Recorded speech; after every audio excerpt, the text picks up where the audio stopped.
네, 이번 시간에는요, 누크 스튜디오의 프리퍼런스 기능에 대해서 한번 공부를 해볼 텐데요. 프리퍼런스는 단축키가 있습니다. Shift S 또는 컨트롤 콤마키, 맥킨토시 OS 10 같은 경우는 커맨드 콤마키를 누르면 단축키가 나오는데요. 이 프리퍼런스 창 같은 경우는 누크 스튜디오 프리퍼런스 창은 누크 스튜디오 버전하고요. 그러니까 누크 버전. 그러니까 쉽게 얘기하면은 히어로하고 누크 X가 이렇게 합쳐져 있는 형태이기 때문에요.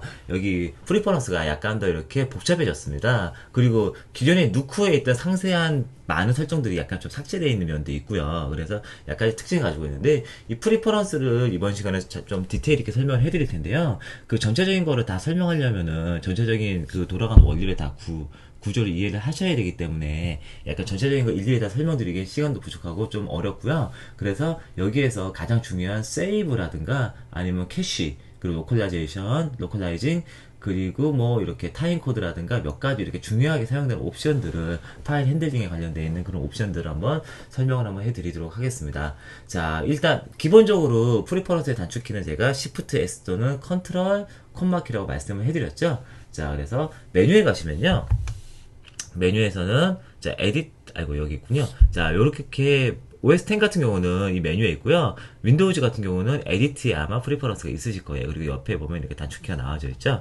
자 이런 식으로 설정을 하실 수 있고요. 가장 처음에는 세이브가 나오는데요. 여기 보면 퍼스트 프로젝트 오토 세이브 애프터라고 나옵니다. 이 프로젝트 같은 경우는요, 타임라인의 프로젝트예요. 그리고 타임라인하고 누크 스튜디오 같은 경우는 크게 보면은 두 가지로 구분되어져 있습니다. 그래서 타임라인으로 이렇게 구분되어져 있고요. 메뉴를 보시더라도 파일에 보시면은 세이브 여기도 프로젝트라고 하는 거는요, 이 타임라인 프로젝트고요. 만약에 우리가 합성을 하면은 그거는 컴프로 저장이 돼요. 그래서 여기 보면 오픈 프로젝트 관련되어 있는 거, 세이브 프로젝트 관련되어 있는 게 있고요. 여기가 오픈 컴프에 관련되어 있는 건데 위쪽 영역이 히어로의 영역이고 아래쪽의 영역이 누크의 영역이라고 생각하시면 돼요.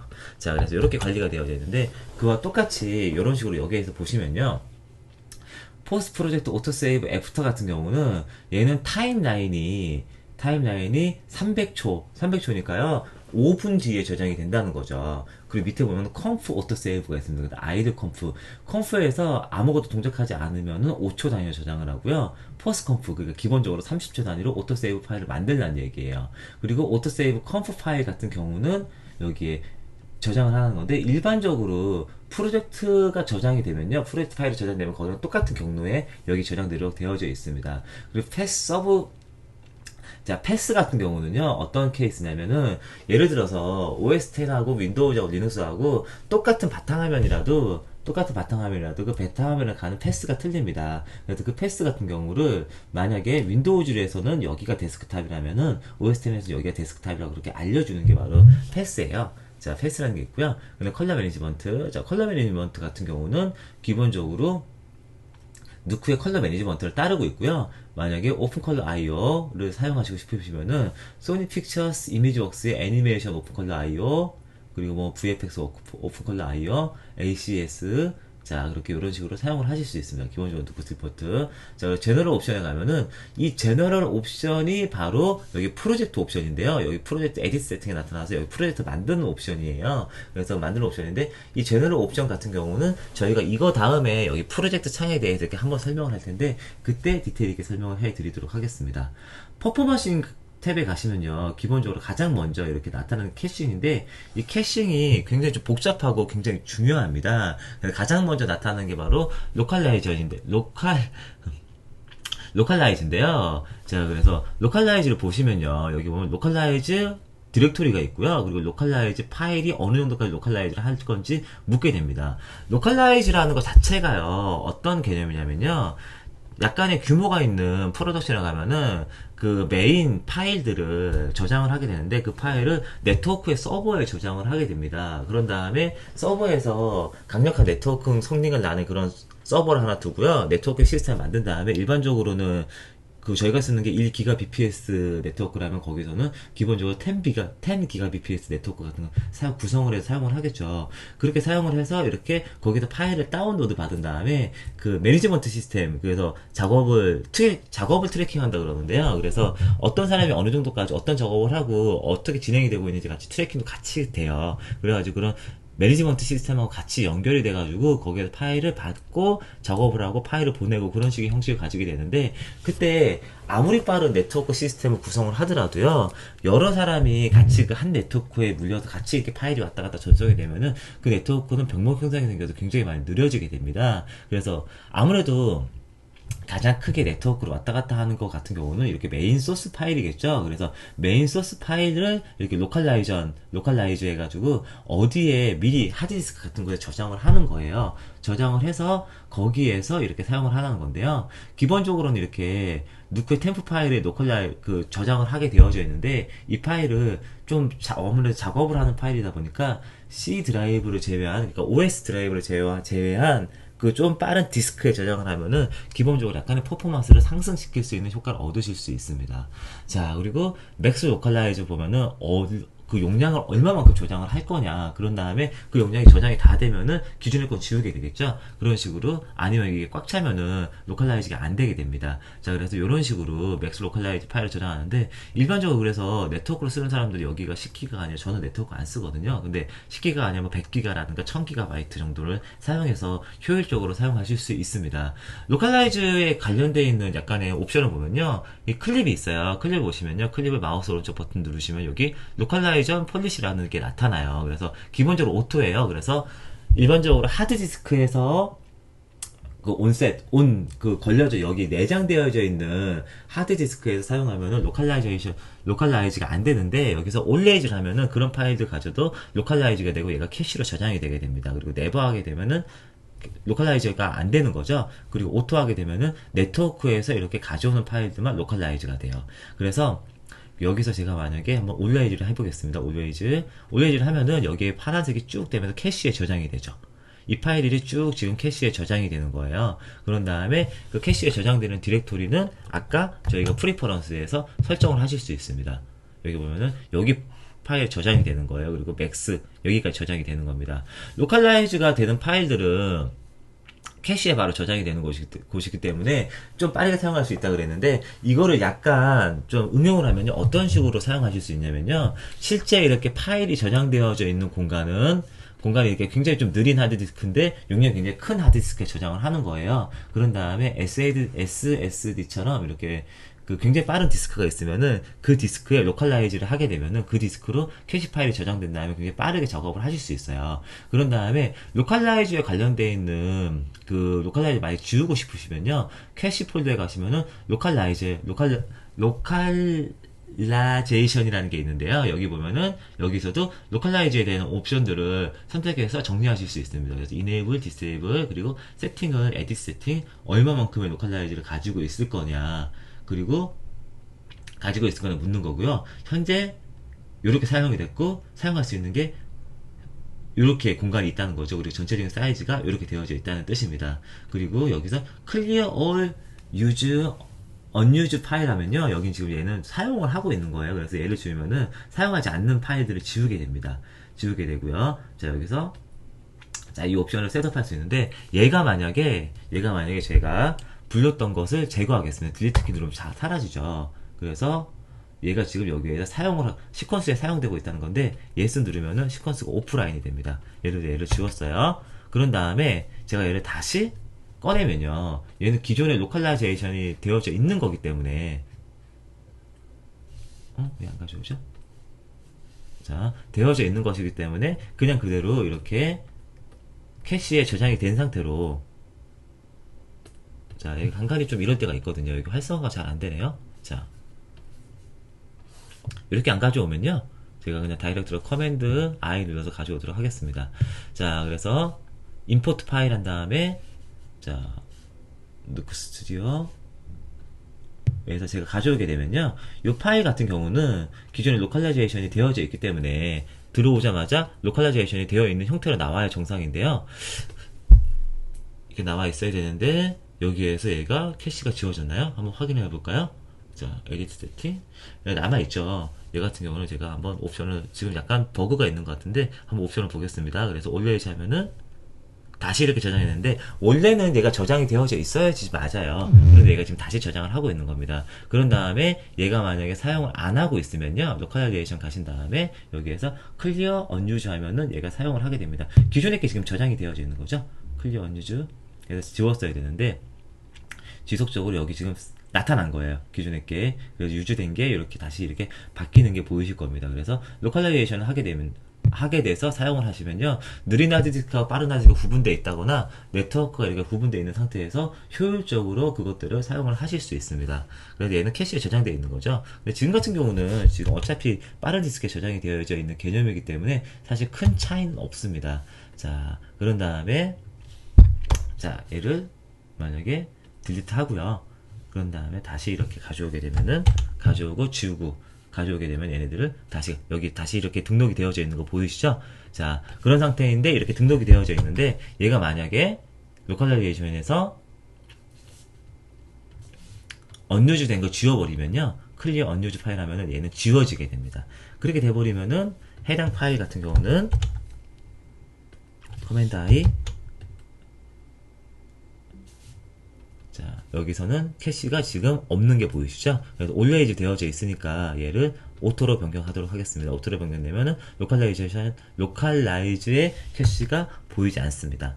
자, 그래서 이런 식으로 로컬라이즈를 컨트롤 하실 수 있고요. 그 밑에 캐시 옵션에 대해서 잠깐 보도록 할까요? 자, 디스크 캐시. 여기에 저장이 되는 거죠. 디스크 캐시 같은 경우도요, 기본적으로 하드디스크 같은 거를 이렇게 레이드 시스템으로 꾸민 다음에, 안정적으로 레이드 시스템 꾸민 다음에 거기에 저장하는 게 효율적으로 저장을 하실 수 있어요. 그래서 그 누크의 디스크 캐시 같은 경우는요, 아무래도 여기 그 안정적인 디스크, OS를 제외한 안정적인 디스크하고 빠른 디스크 넣는 게 시스템 성능을 약간 향상시킬 수 있습니다. 자, 그리고 여기 보시면요, 나머지 캐시들은 뭐 기본적으로 누크에 사용하는 기본 캐시들하고 큰 차이가 없기 때문에 그냥 넘어가도록 할게요. 자, 그리고 메모리 캐시 보시면요, 플레이백 캐시 사이즈가 있습니다. 이 플레이백 캐시 사이즈가 이게 퍼센트예요. 퍼센트인데요, 그 누크 스튜디오가 이런 식으로 클릭을 한 다음에 플레이를 하면요, 여기에 녹색이 올라가게 되고요, 여기에 지금 램에 의해서 캐시가 저장된다는 게 보이실 거예요. 보이실 거고요. 기본적으로 포워드 방향으로 이렇게 캐시가 계속 저장되도록 되어져 있습니다. 이 저장되도록 되어져 있는데 이게 시스템 램에 몇 퍼센트까지 사용을 하는지를 묻게 되는 겁니다. 그래서 저 같은 경우는 지금 70%를 사용하라고 해놨는데 그 기본 옵션에 따라서 가지고 있는 램의 가용 용량에 따라 사용을 하시는 게 좋습니다. 왜냐면 여기서 너무 많이 사용을 해버리면요, 기존에 누크나 다른 프로그램에 가게 되면 이게 전환이 되지 않을 때는 얘가 시스템이 굉장히 많이 느려지는 현상이 나타나게 됩니다. 그리고 컴프 캐시 사이즈는 누크가 컴프 캐시를 사용하는 사이즈를 나타내고 있는 거고요. 그래서 컴프 캐시 사이즈가 50이면은 예를 들어서 32GB 의 램을 가지고 있으면은 걔가 16GB의 램을 사용해서 전체적인 컴프를 이렇게 가지고 컨트롤 한다는 것을 나중에 확인하실 수 있으실 거예요. 그래서 컴프 플레이백 캐시 사이즈, 그리고 페인트 캐시 사이즈 이렇게 있습니다. 자, 이렇게 되어져 있고요. 어플리케이션인 백그라운드, 요게 누크 스튜디오에서는 약간 이렇게 중요한 기능을 사용할 수 있는데요. 기본적으로 지금 보시면요, 가장 처음에는 퓨즈 타임라인 뷰어라고 되어져 있는 이 옵션이 체크가 되어져 있어요. 그래서 이 옵션이 체크가 되어져 있으면 어떤 현상이 나타나게 되냐면요, 제가 만약에 제일 마지막 클립을 딱 클릭하면 제일 마지막 클립에서부터 캐시가 쭉 이렇게 올라갈 거예요. 클릭합니다. 그러면 이렇게 쭉 올라가게 되죠. 이때 제가 만약에 다른 누크 외에 다른 창을 열게 되면요, 여기 보면은 원래 다른 창을 열면은 그 퓨즈가 되어 있으면은 여기가 램이 올라가는 게 퓨즈가 딱 걸려요.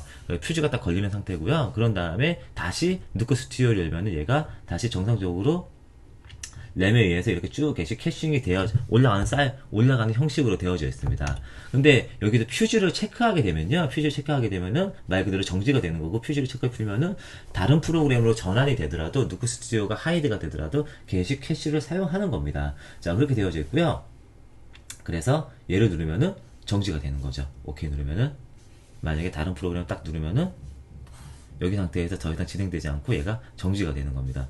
자, 이런 상태로 되어져 있고요. 자, 이 상태로 정지를 하시면요, 또 어떤 옵션을 만나실 수 있냐면은, 정지를 하게 되면 클리어 타임라인이 나타나게 돼요. 그래서 얘를 누르게 되면요, 자, 이 상태에서 얘가 이렇게 캐시에 저장이 되더라도, 다른 프로그램 딱 열잖아요. 그러면 얘가 캐시가 다 사라지게 됩니다. 클릭하고 다시 오면요. 제가 만약에 다른 프로그램 전환을 한번 해볼게요. 뭐 이런 식으로 저장을 하게 되면 얘가 캐시가 이렇게 다 사라지게 되죠. 자, 그래서 다 사라지게 돼서 원하시는 형태대로 사용을 하게 되는데, 아무래도 캐시가 사라지게 되면은 퍼포먼스가 나중에 캐시에서 좀 결정되는 경향이 있기 때문에 조금 느려지게 돼서 기본적으로 클리어는 켜져 있지 않습니다. 밑에 똑같은 옵션 두 개가 있는데요. 제가 저번 시간에 말씀드렸듯이 누크 스튜디오 같은 경우는 이게 바로 스튜디오의 캐시고요. 뷰어 창에 가시면요, 누크의 컴프 캐시가 나옵니다. 그래서 밑에 있는 옵션 같은 경우는 누크의 컴프 캐시에 관련되어 있는 옵션이에요. 그래서 누크의 컴프 캐시는 기본적으로 별로 이렇게 길지 않게 작업이 되기 때문에 그 퓨즈한다기보다는 계속 이렇게 좀 유지해서, 그리고 얘는 빠르지가 않기 때문에 퍼포먼스를 유지하는 쪽이 좋습니다. 자, 그래서 캐시 쪽은 이렇게 컨트롤 할 수 있고요. 하드웨어에 가시면요, 하드웨어에 가시면은 만약에 레드 파일에 레드 로켓이 있으면은 이렇게 사용을 할 수 있고, 그리고 여기 Enable Multi GPU 같은 경우는요, 얘는 그 어떤 경우냐면요, 얘 같은 경우는 이게 그 최신형 맥 프로 2013 버전의 흔히들 검은색 휴지통이라고, 쓰레기통이라고 하는 검은색 맥 프로 같은 경우에만 현재 지원을 하는 건데요. 앞으로는 이렇게 멀티 GPU로 관련된 옵션들이 지원을 할 거라고 이렇게 생각을 하고 있습니다. 그리고 블링크 옵션 같은 경우는 그 누크 8 버전부터 지원을 하게 된 스크립트 언어인데요. 얘 같은 경우는 GPU 스크립트 언어라고 생각하시면 돼요. 그래서 그 쿠다하고 굉장히 CUDI하고 굉장히 좀 비슷한 그 GUGPU라 그러나요? 그 GPU로 관련되어 있는 프로세싱을 하는 언어라고 생각을 하시면 됩니다. 자, 그래서 그쪽 언어에 관련되어 있는 게 바로 블링크 옵션이고요. 그리고 스레드하고 프로세서 같은 경우는 어떠한 시퀀스를 얼마만큼의 CPU를 사용해서 이렇게 열지를 컨트롤하게 됩니다. 근데 여기에서 포인트가 되는 게 바로 렌더링 옵션이에요. 렌더링 옵션. 렌더링 옵션이 있는데, 그 히어로가, 누크 스튜디오가 렌더링 할 때 리미트 렌더 하게 되면은 그 UI가 왔다 갔다 렌더링 하면서 백그라운드로 렌더링이 되는 개념이에요. 그래서 렌더링 하면서 UI를 왔다 갔다 할 때 좀 더 UI를 왔다 갔다 할 때 원활하게 움직일 수 있고요. 노 렌더 리미트 하게 되면은 렌더링은 빠르게 되는데 아무래도 이렇게 UI를 왔다 갔다 할 때 살짝 느린 경향이 있습니다. 과거 버전에서는요, 그 누크 스튜디오의 전신 버전이 히어로가 생각할 수 있는데, 히어로의 과거 버전에서는 리미트 렌더하면 렌더 속도가 너무 느려지는 경향이 있었고요. 노 렌더 리미트 하게 되면은 여기 메뉴를 왔다 갔다 할 때가 너무 느려지는 경향이 있었어요. 근데 요즘에는 굉장히 많이 얘네들이 옵션이 어느 정도 이렇게 좋아져서 리미트 렌더에도 렌더 속도가 적당히 좀 나오는 경향이 있습니다. 자, 그리고 커스터마이즈 렌더 리미트 하시게 되면요, 얼마만큼의 CPU를 쓰고 얼마만큼의 램을 써서 렌더링을 할 때 그것들을 사용하겠다는 옵션들이 있고요. 그 옵션들을 정해 주실 수 있습니다. 자, 백그라운드 렌더 같은 경우는요, 저번 시간에 저희가 오버뷰 할 때 미리 한번 설명을 해드릴 때요, 버전이라든가 컴프를 해서 렌더링 하는 게 보였는데요. Don't auto start background 렌더 하시게 되면 렌더링이 자동으로 안 걸리는 거예요. 그래서 수동으로 렌더링 하는 거고요. 스타트 백그라운드 렌더 하게 되면은 컴프, 여기 누크 스튜디오에서 누크에서 컴프 파일을 저장을 하면요, 자동으로 렌더링이 쫙 걸립니다. 그런 개념이고, 스타트 백그라운드 렌더 여기 밑에 옵션 하게 되면요, 얘가 기본적으로 렌더링 걸린 다음에 버전을 이렇게 바꿔요. Alt Shift에서 버전을 바꾸면요, 그때 버전을 바뀌는 것도 얘는 버전 체인지가 되더라도 렌더링이 바로 렌더링 하라는 옵션이 바로 가장 밑에 있는 세 번째 옵션입니다. 자, 그렇게 해서 이렇게 백그라운드 렌더에 관련된 옵션이 있고요. 그런 다음에 자, 도큐멘테이션은 뭐 굳이 그게 볼 필요가 없고, 파일 핸들링에 보시면요, 레드 클릭 같은 경우는 R3D 레드 파일 같은 경우는 여기에서 풀 프리미엄으로 기본적으로 가져오게 되어져 있습니다. 근데 현장 온셋에서 만약에 빠르게 보시려면요, 풀 프리미엄 말고 이렇게 하프 굿이나 이런 걸 보시면 훨씬 더 램도 조금 먹고요, 원활하게 사용을 하실 수 있으세요. 그 대신 렌더를 걸 일이 있으면 풀 프리미엄으로 걸어야겠죠. 자, 그리고 네, 기본적으로 누크하고 중복되는 옵션들은 설명을 해드리자 그냥 넘어가도록 하겠습니다. 자, 그리고 스타트업에 관련된 옵션은 저번 시간에 제가 한번 설명을 해드렸고요. 타임코드에 관련된 옵션은요, 레드 파일 같은 경우는요, 타임코드가 두 개가 있습니다. EC라고 해서 타임 코드가 앱솔루트 TC 그리고 엣지 TC가 있는데 그때 원하는 형태로 사용할 수 있고요. 디폴트 파일 프롬은요. 파일 안에 헤더에 얘는 지금 AC나 TC, EC 중에 어떤 걸 사용하고 있다고 나타나고 있습니다. 그래서 그것들을 그냥 디폴트로 가져온다는 건데 기본적으로는 디폴트 옵션을 사용하고 있어요. 그래서 AC를 쓸거나 EC를 써야 될 경우가 있으면 이렇게 사용을 하시면 됩니다. 그래서 RSD 컨펌에 관련되어 있는 옵션이에요.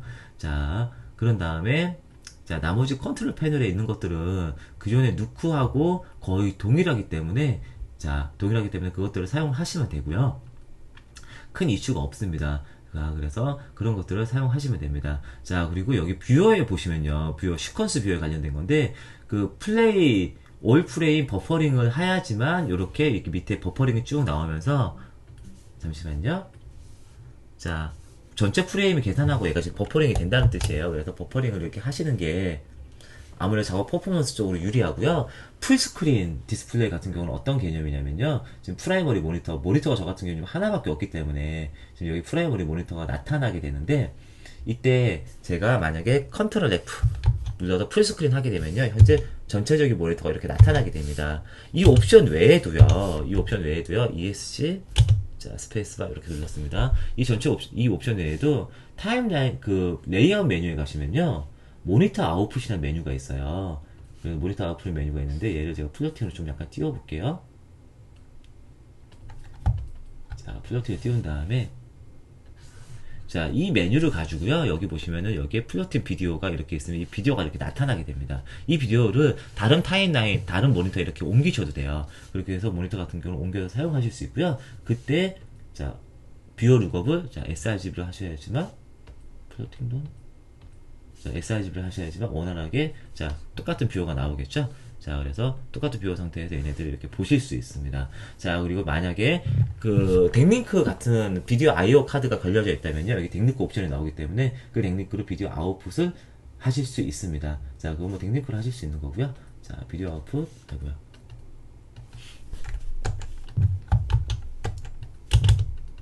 자, 옵션이 이렇게 있고요. 비디오 아웃풋 옵션을 다시 꺼내서 지워야겠네요. 자, 이렇게 해서 사라졌습니다.